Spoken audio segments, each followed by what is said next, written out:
Abbas, I'm Jack the Greek and welcome back to another episode. Today on the CrossRay BBQ, we're going to use our frying pan again and show off the great technology of the CrossRay BBQ with its beautiful heat strip technology. And yes, we are going to cook, again, seafood. And what we have here is some beautiful squid. There you go, look at that beautiful fresh squid straight from our fishmongers at Preston Market. And again in Greek, it's called soupia. And what we're going to do is make a traditional Greek risotto with the soupia and use the Melani, which is the little ink. It's in the squid. It's usually behind its head and inside its body. And I can show you here that I've already cleaned a couple and I've pulled out the ink just there. So that's what we're going to use to put in our risotto, which is going to make it a little bit darker and black. It's time now to use and get our frying pan ready. We're going to put it just there on the CrossRay BBQ and put a bit of olive oil. And again, thanks to our friends at a G and Deli at Preston Market for providing our oil today. So the first thing we're going to do is traditionally, you'll normally clean your squid. But I've already done that and I've got the squid here. So I'm just going to put it here carefully, just on the chopping board here. There we go. That should be enough squid. And what we'll do is we just cut it up a little bit more. Just break up its legs, just like this. Just little chunks like this. And we're going to fry this. We're going to fry it first, and then we're going to put our onion, our garlic, and our wine, and then of course our rice. Traditionally, you might do this second, but the Greek traditional meal, as my mum taught me, is you always fry your calamari or your squid or your soupia first. So we're just cutting it up into small little chunks, just like this, because we don't want it too big. Just like this. Beautiful. Okay, here we go. We've nearly cut it all up. We want to protect our Melani, which is our ink, because we don't want to break that up now. So we'll put it in gently, back in there, and we'll finally cut our last one like this. And you can see how thin I'm cutting them, my strips. And it's not going to take very long at all to cook on the CrossRay BBQ before we start adding all the other ingredients. So coming close, the oil should be ready to go. And there we go, look at that. Beautiful. So we'll take a couple of minutes with our squid in the frying pan because it will release some fluids as well. There we go. So we'll just leave that in there. Fantastic. Beautiful. There we go. And we'll give that a couple of minutes. So if you want to go back to the squid, I'll show you where, by taking one out, I'll show you where exactly you'll find it. So it is a little bit gross, but you pull the head out and the rest of the body will come out with it as well. Just like that. And in this case, it's stayed on the inside. And there's the shell, which you can clean and use for your little budgie in this cage. So we'll just open it up, just like this, and I'll show you where the black bit is. And there it is there. You can see in this one, it's actually broken up and opened up. But it's this little vein here that you'd normally have. There it is there. See that vein?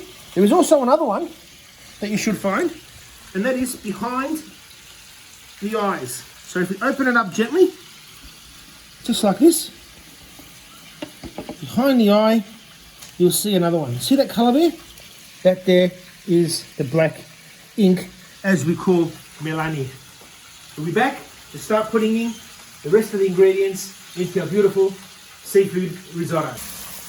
Okay, you can see now, if you're coming close, how there's still a little bit of water left at the bottom of the pan. And that's coming out of the squid. So we just need to give that probably another about a minute or two before we start putting in the rest of our ingredients. And to summarise those ingredients, now simply onion, garlic, some wine, and salt and pepper. Coming close and have a look now, you'll see how there's a lot less fluids at the bottom of the pan. So it's probably now time to add the remaining ingredients. We've got our garlic, and I've got a couple of crushed garlic cloves there, so we'll put that in there just like that. Garlic is beautiful. And we'll put that in. Let that mix up a little bit. Beautiful. There we go. The next ingredient we're going to add is our onion. There we go. One full onion, in there, medium size is all we need. And we'll give that a bit of a mix as well. You can start seeing how all the ingredients are now coming together. While we're there, we'll add plenty of pepper. When I mean plenty, I mean plenty. You've got to put plenty of pepper in this meal. Just like that. And of course, we've got to put some salt as well. There we go. Season to your liking, as they say. And if it's not enough, put a little bit more at the end. And obviously, we've got to start getting ready our rice in a minute. But our wine is our last part. So we give that a bit of a mix. Let all the ingredients warm up. And spread it out evenly. And then put a dash of white wine, just like this. Beautiful. Just enough. We've finished that bottle. We'll start another one on the next cooking video. So here we are. So we're going to let that now simmer away and let the alcohol burn, because we have to let the alcohol burn off, otherwise you're not going to get the flavours of the wine that you're looking for. And just to recap, we've had a beautiful squid just in here cooking away, and while all the onion and the wine and the garlic is melting down and becoming a beautiful glaze. And if you look at it closely, look how it's become. And that's the key here. We need it to just melt away like that and cook all the way through. Beautiful. Here we go. Now we're not going to taste it yet because I know there's enough salt and pepper, but we are going to taste it towards the end. The next step is to get our rice. With a dish of that size and a pan and like that, I've worked it out. It's around a cup. We don't need more than that, but around a cup. A cup of rice, and of course, risotto rice is what we need to put into our pan. So come in close and I'll show you exactly what I do. I'll put it in slowly so it mixes around, just like this. And I'm going to wait a couple of minutes because what I want is I want the rice to absorb the rest of the fluids that are here in the pan before I put the water. And with a cup of rice, cooking outdoors is a little bit different than cooking inside in the pot. Normally, you go one rice for every three waters for every 1 cup of rice. But outside, I've worked out, using the pan on the CrossRay BBQ, you need around 4 cups of water for every 1 cup of risotto. So there we go, mixing it up just like this. And now I'm going to add the boiling water. And you're going to ask me where I'm going to get it from. Well, here we go. We've got our DeLonghi kettle. So I'm going to grab about 4 litres, 4 cups I should say. Just like that, boiling water. And start putting it in slowly into our pan.